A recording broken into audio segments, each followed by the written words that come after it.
Se você acompanha esse canal há mais tempo, você já sabe do nosso compromisso em enfrentar o legalismo, mas apresentando uma alternativa que não seja hipergraça ou graça barata. Em outras palavras, diante dessa força que assola o evangelicalismo brasileiro, a igreja brasileira, que é o legalismo, a gente tem um compromisso de sempre denunciá-lo.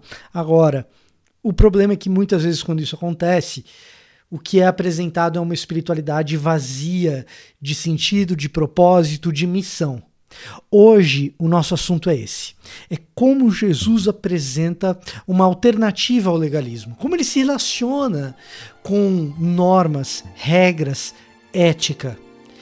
E você vai ver que, na verdade, tudo que ele faz é precisamente conferir sentido para a vida.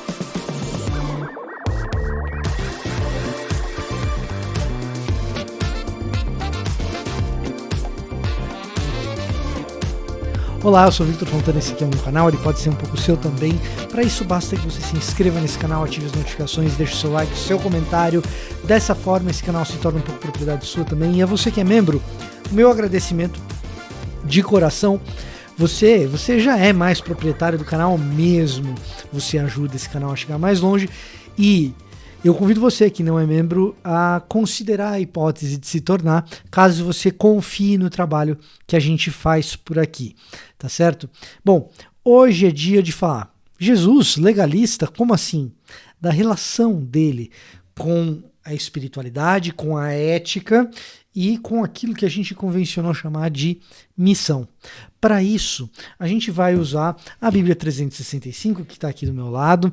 Ela oferece para a gente leituras diárias, um plano de leitura diária para, em 365 dias, você ler a Bíblia inteira. Por isso, Bíblia 365, se você ler todos os dias os 4 trechos que ela sugere, um no Antigo Testamento, um no Novo, livro de Salmos e um trecho de Provérbios, ao final de um ano você terá lido a Bíblia inteirinha. E hoje eu gostaria de ler com vocês aquilo que está no Evangelho segundo Mateus, no capítulo de número 5, tá? Vamos lá. Felizes são os pobres de espírito, pois o reino dos céus lhes pertence. Felizes os que choram, porque serão consolados. Felizes os humildes, pois herdarão a terra. Felizes os que têm fome e sede de justiça, pois serão saciados. Felizes os misericordiosos, pois serão tratados com misericórdia. Felizes os que têm coração puro, pois verão a Deus. Felizes os que promovem a paz, pois serão chamados filhos de Deus. Felizes os perseguidos por causa da justiça, pois o reino dos céus lhes pertence. Bom, essa parte é o que eu convenciono chamar didaticamente de parte bonitinha do Sermão do Monte. As beatitudes ou as bem-aventuranças. Jesus aqui ele começa a desenhar o que é e como funciona a ética que ele está propondo para o mundo. E nesse momento ele parece desafiar tudo aquilo que convenciona se pensar e apresentar um modelo de pensamento e de atitudes que vai na contramão daquilo que a maioria das sociedades hierarquizadas preconizam.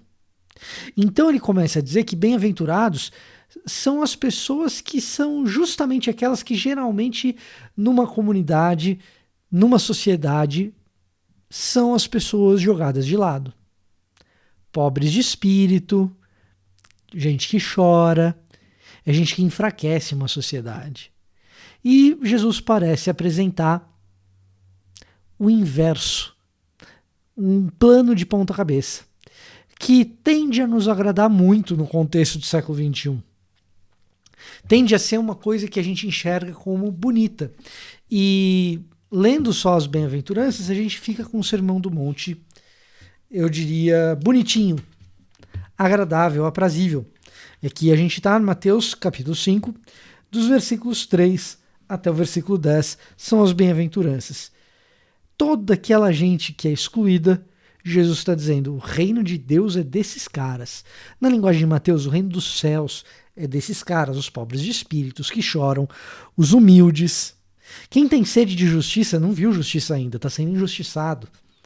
E é para eles que o reino dos céus está ali, certo? Então, essa parte do Sermão do Monte, para nós, ela é relativamente fácil. Agora, quando você avança alguns versículos e você começa a ler o versículo 26, ou melhor, o versículo 20, você vai para uma outra passagem que não é a passagem bonitinha.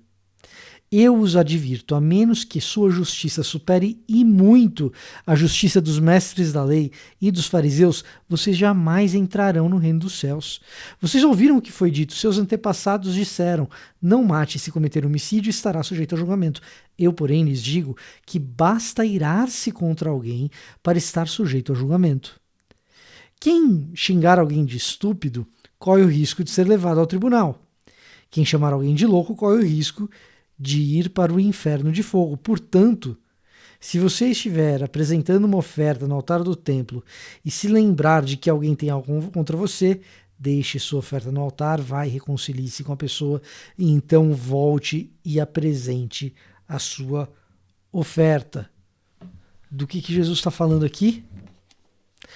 Jesus está apresentando uma lei mais rígida do que aquela que está na Torá.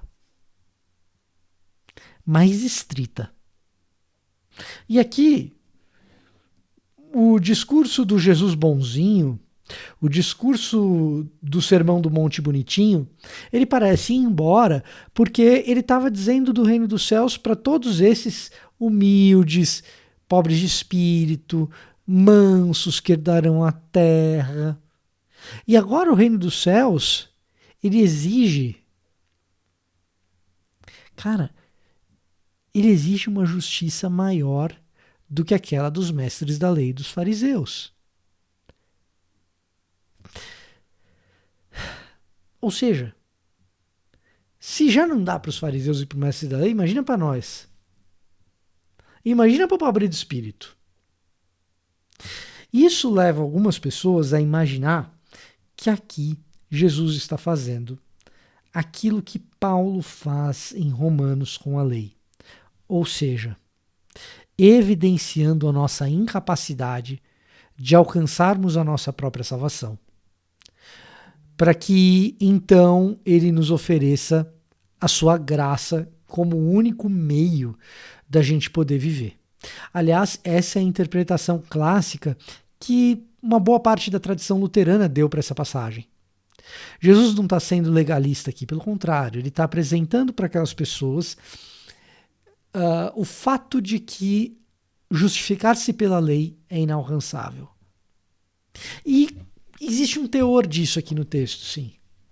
Agora, esse não é o principal ponto do texto. A gente tende a enxergar o texto assim quando a gente lê o texto com os óculos da soteriologia, de como o ser humano é salvo por Deus. Soteriologia é isso, é o estudo de como a salvação acontece. E a gente tende a ter essa leitura. Agora, esse texto, ele parece ser, além de um texto que toca no ponto da salvação por apresentar de alguma maneira o reino dos céus e quem pertence a ele e quem não pertence. Então, ele toca nessa questão da salvação. Do outro lado, esse texto é um texto que nos apresenta uma determinada ética, um jeito de ser. Jesus aqui está primariamente preocupado em demonstrar como funciona o povo dele. Como o povo dele é. De que jeito que o povo dele faz as coisas. Quem é o povo dele? Quais são as características do povo dele? A gente percebe isso um pouco melhor aqui no versículo 14.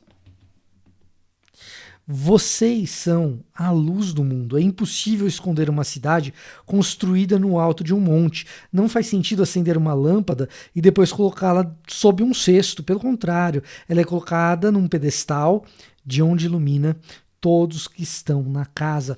A ideia é a ideia de trazer uma certa iluminação que revela coisas que antes eram impossíveis de serem enxergadas pelo fato de tudo estar um tanto escuro. Aliás, essa é uma marca da espiritualidade hebraica no Antigo Testamento. A espiritualidade hebraica carrega essa noção de que ao praticarmos as obras, as coisas se esclarecem. É a lógica de Deuteronômio capítulo 4. Em Deuteronômio capítulo 4 existe uma apresentação da lei, e nessa apresentação da lei aquilo que é dito é: olha, se vocês guardarem os meus estatutos, os meus mandamentos, obedecerem à lei, os outros povos vão olhar e dizer: que povo impressionante, que povo inteligente. Aqui Jesus parece estar fazendo algo similar. Os comentaristas mais técnicos dessa passagem, geralmente eles vão dizer o seguinte, que aqui Jesus está apresentando como funciona a escatologia realizada. Ou, em outras palavras, como um futuro escatológico que a gente não é capaz de cumprir hoje, quando a gente cumprir, mesmo que parcialmente, a escatologia fica revelada e perceptível. Em outras palavras, quando você se comporta como cidadão da Nova Jerusalém, as pessoas começam a enxergar como a Nova Jerusalém funciona. Então, se você quiser pensar da seguinte maneira, como uma fórmula que eu já falei aqui no canal algumas vezes, a Nova Jerusalém está no futuro, o novo céu e a nova terra estão no futuro, os novos corpos que nós teremos estão no futuro. Agora, nova criatura, eu e você já somos. Então, sendo novas criaturas, a gente se comporta não como se a gente vivesse nessa cidade que você vive, mas como se a gente vivesse na Nova Jerusalém. Quando a gente se comporta dessa forma, muito embora não seja sempre, a luz começa a brilhar e as pessoas que não são cidadãs da Nova Jerusalém começam a enxergar por meio da maneira como a gente age o que é a Nova Jerusalém vindoura. E para isso, a Nova Jerusalém precisa ser carregada de preceitos éticos, de como esse povo que ali habita se comporta. É o que Jesus está fazendo no Sermão do Monte. O Sermão do Monte é como a Nova Jerusalém funciona. Como gente da Nova Jerusalém vive. Como o futuro invade o presente. Por meio de mim e por meio de você. E, portanto, isso aqui não é uma vida legalista em que eu busco cumprir determinados estatutos para alcançar uma determinada salvação, ou que eu cumpro determinados estatutos porque por meio desse cumprimento eu me percebo melhor do que os outros, ou que eu forço que outros cumpram esses estatutos e mandamentos para que eles sejam aquilo que eu não consigo ser, mas que eu adoro colocar um fardo em cima do outro. Não. O que existem são preceitos éticos que fazem com que a realidade de Deus seja perceptível. Agora, você já não faz mais o que é certo por medo da punição de Deus quando se faz aquilo que é errado. Você faz aquilo que é certo porque quando você faz aquilo que é certo, o mundo à sua volta se ilumina. As pessoas são transformadas. O bem acontece e prevalece. Isso é o antídoto para o legalismo. É fazer o certo, porque fazer o certo é fazer o bem. Para você e para quem te circunda. Gostou dessa mensagem? Você pode fazer estudos como esse. Aqui no link na descrição você vai encontrar como preparar um estudo bíblico.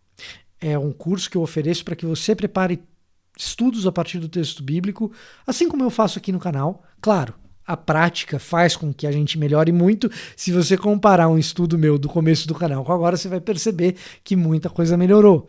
Mas o fato é que eu preparei nesse curso uma caminhada para que você não cometa os erros que eu já cometi e para que você possa, no seu pequeno grupo, na sua célula, na sua plantação de igreja, ou mesmo para pregar ou numa escola dominical, você seja capaz de apresentar um estudo bíblico que expõe o texto e que faz com que o texto abençoe as pessoas. Dá uma passadinha aqui no link, eu tenho certeza que você vai gostar, você vai ter uma prévia mais ou menos do conteúdo do curso, e se você comprar e não gostar, você tem 14 dias para pedir o seu dinheiro de volta, então eu acho que vale a pena pelo menos o teste. Bom, esse era o meu recado para hoje, eu vou ficando por aqui, até a próxima.